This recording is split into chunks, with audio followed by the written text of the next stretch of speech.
Salut les gars! Salut! C'est Étienne. Et c'est Charles. Et bienvenue sur musculationprisedemasse.com, le site où vous retrouvez des capsules quotidiennes sur comment prendre la masse, comment devenir plus fort et comment devenir plus cop. Et tout ça, ça peut se faire à l'aide de suppléments et on répond cette semaine à la majeure partie de vos questions sur les suppléments. Donc, on a notre expert avec nous, invité en studio, Étienne Junot. Invité spécial qui n'est pas là d'habitude. Oui, c'est ça. Puis aujourd'hui, journée thématique principalement sur les protéines et les dangers de la protéine. Exact, oui. Ouais. Bon. Puis Étienne, tu as fait une petite revue de la littérature là-dessus, je pense. Yes. Tout dernièrement, on vous a posé des questions. On a fait un sondage, je ne sais pas si vous l'avez vu passer. Puis il y a beaucoup de gars qui nous ont répondu avoir des préoccupations sur le fait de prendre des protéines. Il y a des personnes qui disent qu'ils ont des inconforts intestinaux, qu'ils ont peur à long terme, si ça va causer, dans le fond, des problèmes sur leur santé à long terme. Et on a tout lu ça, puis on espère essayer de répondre à un maximum de vos préoccupations aujourd'hui. Exactement. Puis dans le fond, ce qu'on va faire aujourd'hui ensemble, c'est passer à travers un extrait de la fiche sur les protéines qui se retrouve dans le guide des suppléments. Donc, la semaine passée, on vous le disait que ça s'en venait. Et là, c'est prêt, même qu'avec un peu de chance, vous avez vu la vidéo là-dessus hier. Donc, le guide des suppléments est prêt. Et dans le guide des suppléments, on couvre 8 suppléments.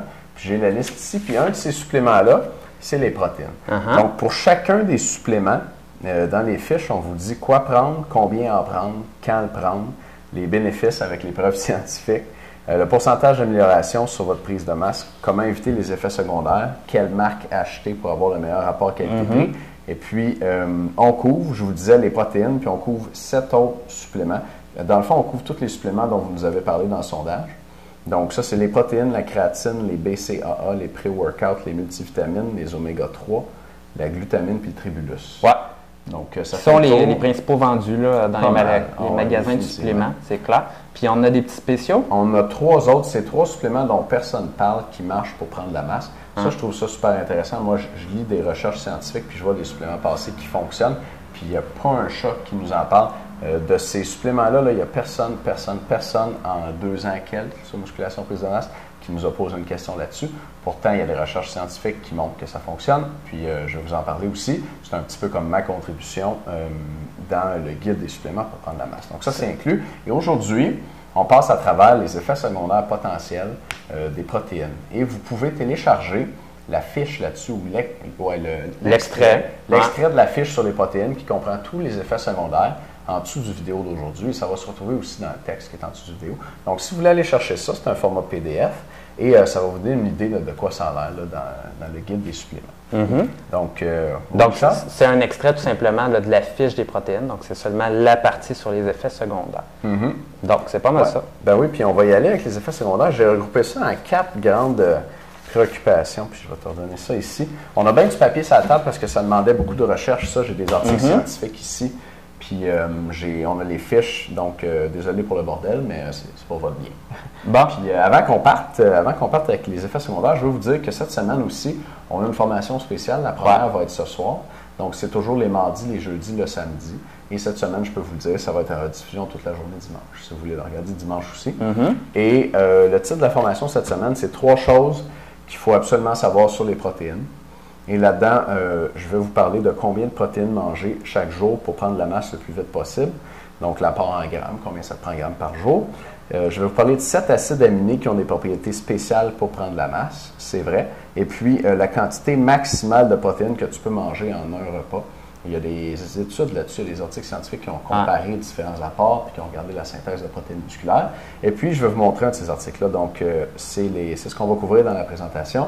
3 choses qu'il faut absolument savoir sur les protéines. La formation qui a lieu mardi soir, jeudi soir, samedi et dimanche toute la journée. Les heures sont en dessous du vidéo et la page où va être affichée la formation, le lien est en dessous du vidéo aussi. Donc réservez vos soirées. Dites à votre blonde que vous êtes pris. C'est fini. Cette semaine, les 4 jours. Tu ne l'avais pas déjà écouté mardi soir? Oui, mais c'était du bon stuff. C'est tellement bon. OK. Donc, c'est quoi les plus grosses préoccupations là, des gars effets secondaires des protéines? Et là, je vais vous lire quelques extraits de réponses qu'on a eues dans le sondage sur les suppléments qu'on a passés il y a quelques semaines. Il y a quelqu'un qui nous dit à la question « C'est quoi la plus grande question que tu te poses à propos des suppléments de protéines? » Et ça, j'ai été un peu surpris. Les dangers et les effets secondaires, ça revient là, dans à peu près 50% des réponses. Donc, c'est vraiment une grosse préoccupation. Un exemple, est-ce que c'est dangereux de boire des shakes de protéines en trop grande quantité? Un autre exemple, sont-ils de qualité? Quels effets secondaires à long terme? Et puis un autre, les protéines prises à long terme peuvent-elles affecter les reins? Donc, puis il y en avait beaucoup comme ça. Donc, j'en nomme juste 3 parce que ça finit par se répéter. Mais on a vu que c'était une grosse préoccupation, puis c'est pour ça qu'aujourd'hui, on vous en parle. Oui, c'est clair. Puis je pense que ça a été soulevé en masse dans la littérature scientifique. Les chercheurs se posent la question également si c'est correct pour la santé de prendre en masse de protéines. Puis on a-tu pas mal toutes nos réponses dans la littérature scientifique? Oui, écoute, c'est sûr qu'on n'étudie pas tous les scénarios. Tu sais, c'est jamais arrivé qu'on fasse manger 1000 grammes de protéines à quelqu'un puis on le regarde, là. Ben, premièrement, parce que c'est pas très pratique. Là. Ça ferait juste 4000 calories juste en protéines. Ça va être bien de la viande. Mais donc, tu sais, la science, elle n'a pas étudié tous les scénarios, mais dans le cas des effets secondaires avec les protéines, je pense qu'on en sait assez pour pouvoir conclure de façon assez raisonnable là, sur les dangers ou les non-dangers, puis on va voir ça tantôt. Je pense qu'il étudie aussi les cas possibles de gars qui veulent prendre assez de protéines pour prendre de la masse musculaire, puis ça rentre dans les barèmes là, dans le fond des prescriptions de protéines là, idéales pour réussir à prendre de la masse. Fait que vous êtes pas mal couvert là-dessus. Puis vous allez voir, il y a une étude sur des culturistes qui en mangeaient bien plus que ce qui est recommandé normalement. Puis vous allez voir que je vous vends pas le punch, mais c'est couvert. Et ça s'en vient? Alors moi j'ai hâte. Donc, les effets secondaires, vous l'avez dans la fiche si vous voulez suivre en même temps. J'ai divisé ça en quatre sortes d'effets secondaires. Premièrement, au niveau des allergies et intolérances.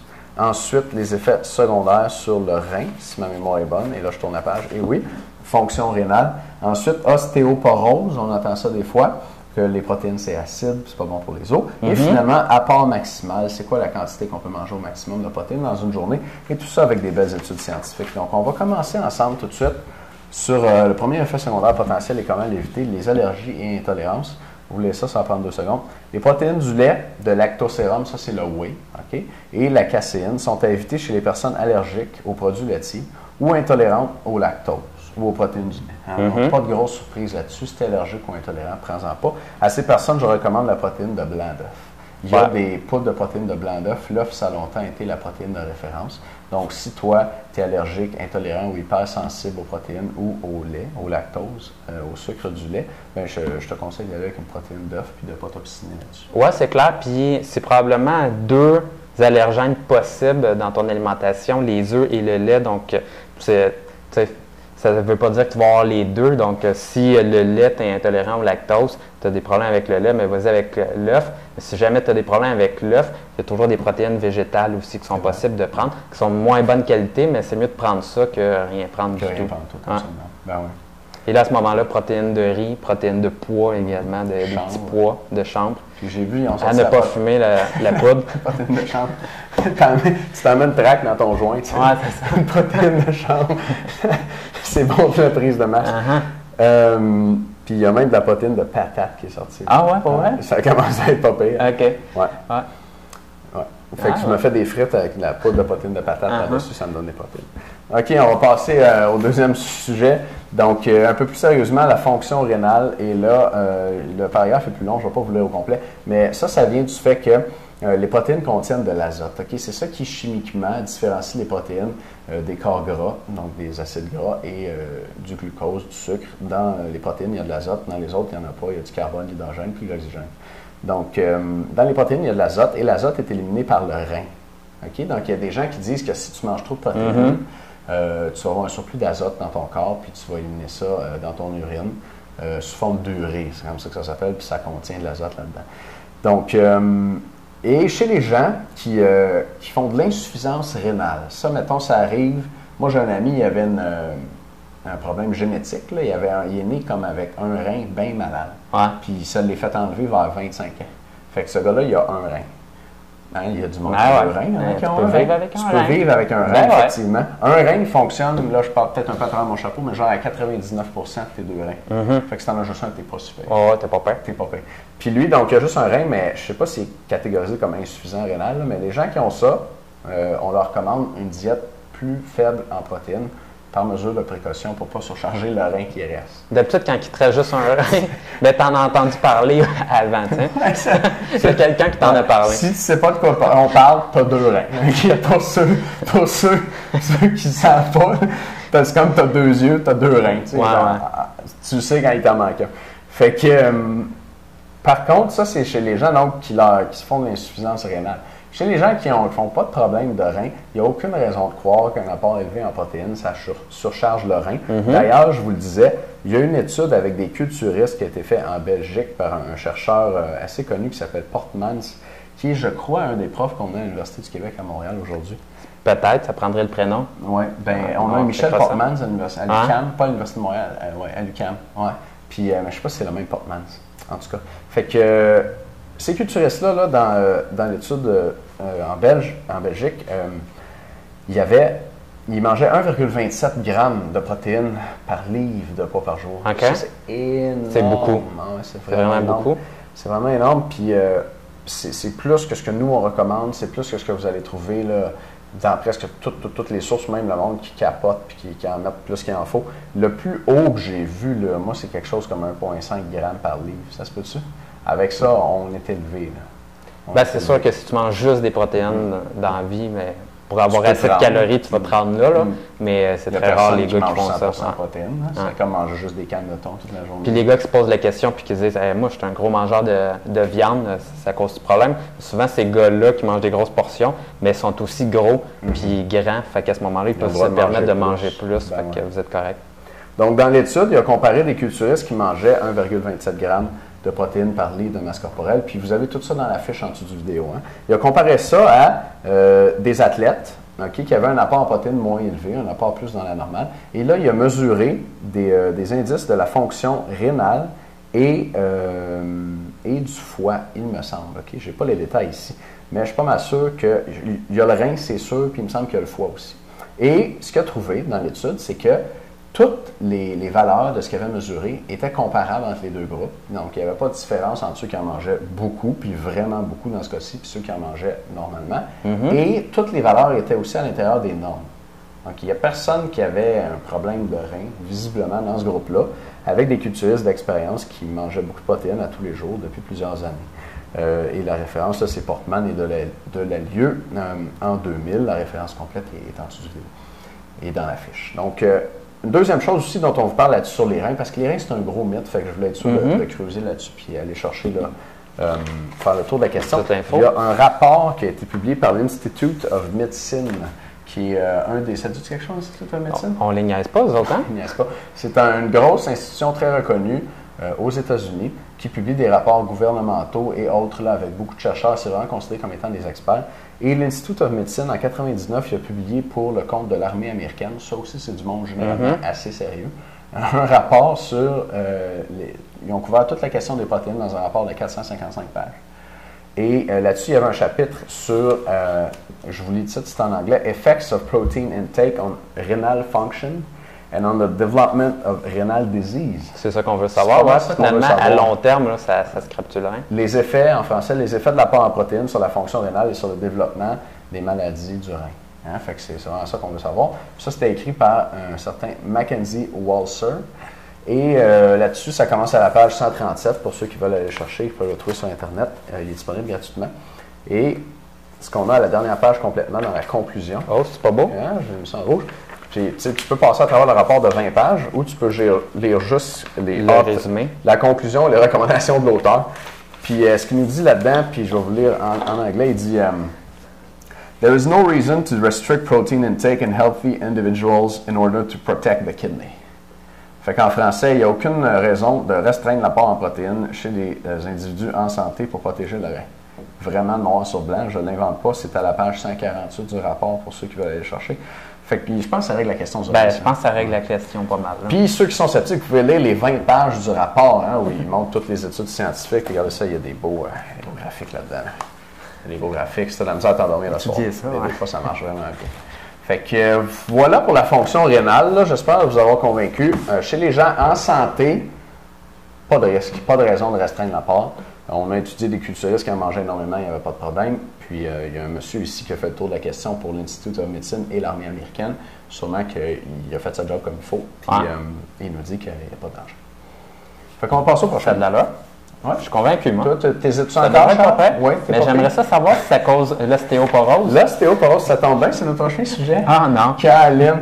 Fait que des études ont montré que les diètes riches en protéines favorisent l'élimination du calcium. Quand tu manges plus de protéines, tu urines plus de calcium. L'idée en arrière de ça, c'est que les protéines, ça serait acide. Puis pour tamponner l'acidité dans vos intestins, mais le corps utiliserait le calcium qui est alcalin pour aller tamponner ça, puis faire en sorte que ça soit moins acide dans vos intestins, puis faire en sorte que le transit se fait un petit peu mieux, puis que ça ne chauffe pas. Ça, c'est important, le transit intestinal. Oui, le transit intestinal, c'est très important. Donc, il y a des personnes qui pensent que le fait que le calcium va aller tamponner, mais le calcium, c'est dans les os habituellement, donc tu diminues tes réserves de calcium dans tes os, puis ça va faire en sorte que tu vas avoir des petits os. Puis l'ostéoporose, en passant, si vous ne le savez pas, c'est la diminution des os. Puis des fois, c'est pas juste le fait que l'os, le diamètre va être moins grand, mais c'est beaucoup aussi la densité osseuse qui se perd. Puis là, tu as un os, encore aussi large, mais à l'intérieur, il y a plein de trous à l'intérieur. Donc, tu fromage gruyère. Tu tombes sur le côté dans la rue puis tu te casses la hanche. C'est pour ça qu'on dit qu'ils sont poreux. Ostéoporose. Ah, elle est bonne. C'est bien pensé. Ben ouais, c'est pas prêt. Tabarnouche. Fait que. Donc. C'est vrai, ça? Ben non, semble pas, non. Ça fait que ça a poussé certains auteurs à dire que les protéines pourraient, en théorie, à long terme, augmenter les risques d'ostéoporose.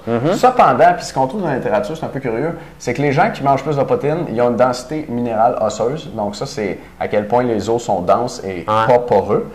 Donc, ce qu'on voit dans les études, les vraies études chez le monde qui en mange beaucoup à long terme, c'est que ces gens-là, ils ont des os plus denses, ceux qui mangent plus de protéines.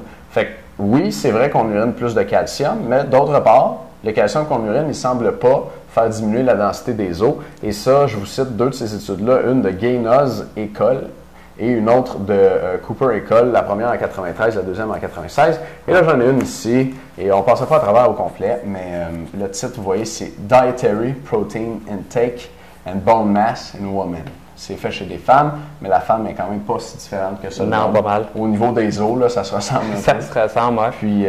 Puis, ça fait une étude où ils ont comparé, ils ont regardé l'apport en protéines puis la masse osseuse chez des femmes. Puis les autres s'entraînaient dessus? Non, c'est pas chez des gens qui Ah ouais, s'entraînent, quand même, parce que moi, ma théorie, ça aurait été que habituellement, les personnes qui mangent beaucoup de protéines, c'est des personnes qui sont conscientisées par la musculation. Quand tu fais de la musculation, mais ça te fait avoir une densité osseuse encore plus grande. Pourquoi? Parce que les os sont un peu comme les muscles. Ils vont s'adapter au fait d'avoir une tension importante. Et si tu fais du squat avec 300 livres, là, bien, ton corps le sait que ça prend des bons os pour être capable de supporter ça. Absolument. Donc, il va construire une densité osseuse plus grande. Donc, on voit la différence là, chez les personnes qui lèvent très lourd ou les personnes qui ne lèvent pas lourd. Et donc, le squat pourrait être un excellent exercice pour des personnes qui ont une densité osseuse là, moindre et risquent de souffrir d'ostéoporose. Mais là, on recommande, par exemple, aux personnes âgées, là, on leur recommande de faire de la musculation pour prévenir l'ostéoporose. Du squat à 300 livres. À toutes les personnes de Ta grand-mère dit tout de suite. Direct, pas d'échauffement. Pas d'échauffement, pas de progression. C'est pour les moments. Mais c'est quand même ça, ouais. Donc voilà, ça c'était l'étude sur la densité osseuse et les femmes. Fait que, donc, conclusion sur l'ostéoporose, pas de risque plus élevé. C'est encore correct? On voit que les gens qui mangent plus de protéines, en fait, ont les os plus solides. Dernier sujet, l'apport maximal. Donc, c'est quoi la quantité de protéines que je peux manger avant d'être malade? Puis, il n'y a pas d'étude où on a fait manger des gens le plus de protéines qu'ils pouvaient jusqu'à temps qu'ils tombent malades, parce qu'il y a une chose assez plate qui s'appelle l'éthique de la recherche. Ah, ça, c'est plate, ça. Hein? Ça nous empêche de faire tout ce qu'on veut dans une étude scientifique, genre donner des guns à deux gars puis attendre que... Le premier qui se tient sur l'autre. Ça ne serait pas approuvé par ton université. Fait que, on ne le sait pas, mais il y a eu une étude de simulation qui est de Billsborough et Mann, publiée en 2006, qui a évalué que l'apport maximal de protéines sans danger pour la santé se situait entre 1,62 et 2,1 grammes par livre de masse corporelle par jour. Donc, tantôt, avec les culturistes, ils en mangeaient 1,27, puis on nous dit que le maximum, c'est 1,62. Donc, les culturistes, ils en mangeaient déjà pas mal, mais 1,62, c'est énorme, là. Puis, en tout cas, le calcul là, pour une personne de taille moyenne, c'est à peu près 300 à 350 grammes par jour. Ça, c'est, je veux dire, si tu manges ça, là, tu peux Ben, pas le t'es faire avec vraiment des plein, aliments, là, puis ça veut dire prends que tu du mets poids. trop de protéines dans tes shakes. Ouais. Juste pour donner une idée, écoute, une scoop de protéines, ça contient en moyenne 20 grammes de protéines. Donc, pour aller en chercher 350, il faudrait que tu te mettes genre 17 scoops dans ta journée. C'est pas mal. C'est pas mal. Si tu en prends 17, je te recommande de baisser. Ouais. Donc, ça, c'est l'apport maximal théorique, OK, basé sur des études de simulation. Et pas maximal parce qu'on va mourir si on en mange tant que ça, mais ça commencerait à être difficile au niveau du système digestif. C'est la quantité maximale que le système digestif pourrait comme gérer en une journée. Donc, encore une fois, pas ça qui va nous amener au cimetière, mais au-dessus de ça, je ne sais pas ce qui se passerait, mais c'est tellement difficile d'aller en chercher tant que ça que je sens. Puis la beauté dans tout ça, c'est que vous n'avez pas besoin de cette quantité-là pour prendre de la masse. Pas. La recommandation est en bas de ces niveaux-là. Donc, Puis pour savoir exactement laquelle, venez voir la formation qui a lieu ce soir. c'est pas beau ça? Jeudi soir et samedi, ouais, je vais vous expliquer ça en détail. Cancellez votre resto avec votre blonde, Ouais, c'est du solide. Cancelle tout. Cancelle tout. C'est bon? Ça fait tout le tour? Ça fait le tour des 4. Ouais. Fait que, y a-tu des dangers aux protéines? Ben non, écoute, c'est ça la conclusion. Puis je pense que tout le monde était convaincu de ça déjà. Là, mais je comprends les gens d'être sur leur garde. Ouais. Puis on entend toutes sortes de choses un peu partout. Des gens, des fois, qui sont bien intentionnés, mais à mon avis, mal informés. Qui vont dire que manger trop de protéines, c'est dangereux pour la santé. Mais regardez bien dans la littérature scientifique, puis là, je viens de vous sortir pas mal de preuves, là, puis d'articles, puis de rapports écrits par des experts. Ah. Il n'y a pas de danger pour les personnes en santé, même avec un apport assez élevé. Il n'y en a pas. Puis, moi, je serais prêt à discuter de ça avec n'importe quel professionnel de la santé qui m'écoute parler aujourd'hui puis qui dit que je parle à travers mon chapeau. Envoyez-moi un courriel, donnez-moi vos références, on va en parler. Si toi, à la maison, tu écoutes ça puis ton pharmacien ou ton médecin il panique parce que tu prends de la poudre de protéines, ben tu peux lui demander pourquoi. C'est une bonne première étape. Puis de te donner une référence ou deux, puis tu me les enverras, puis on va regarder ça ensemble, puis je vais probablement pouvoir te montrer que la personne qui t'a recommandé ça était pleine de bonnes intentions, mais elle se trompait. Donc, je mettrais, moi, je suis prêt à défendre là, ma crédibilité professionnelle là-dessus. Les protéines, c'est safe pour les gens en santé. C'est bon ça. Peut-être la dernière préoccupation qui reste, c'est que des fois, on prend 2-3 shakes de protéines, on part en grand là, pendant une semaine ou deux, puis là, on fait quand même, on dirait que je me sens pas si bien que ça, mais ça se peut que vous ayez une intolérance au lactose, puis qu'à ce moment-là, ça soit votre type de protéine. Essayez-en une couple de types différents, puis là, à ce moment-là, ça se peut très bien que vous tombiez sur quelque chose d'autre que vous allez boire, vous allez vous sentir frais et dispo, comme une rose 2-3 heures après, puis vous allez faire « Oh fuck, c'était mon type de protéine qui ne marchait pas ». Fait que essayez ça pour voir si vous avez un problème avec ça. Good job. Pas pire, ça? Les membres, dans un instant, on vous en a gardé un petit peu plus. On va vous donner des conseils sur les suppléments de protéines. Restez avec nous. Les autres, merci beaucoup de nous écouter. Si vous voulez la fiche complète sur les protéines et puis les autres fiches sur les 8 suppléments qu'on couvre dans le guide des protéines, le guide des suppléments pour prendre la masse, allez voir ça. L'information est en dessous de vidéo. Et c'est en vente cette semaine, bien sûr. C'est notre spécial de lancement. Le guide des suppléments vient de sortir au moment où on se parle. Donc, on est bien content de ça. Allez voir l'information et puis revenez-nous demain sur musculation. À bientôt, les gars. À bientôt, les gars. Bye, les gars.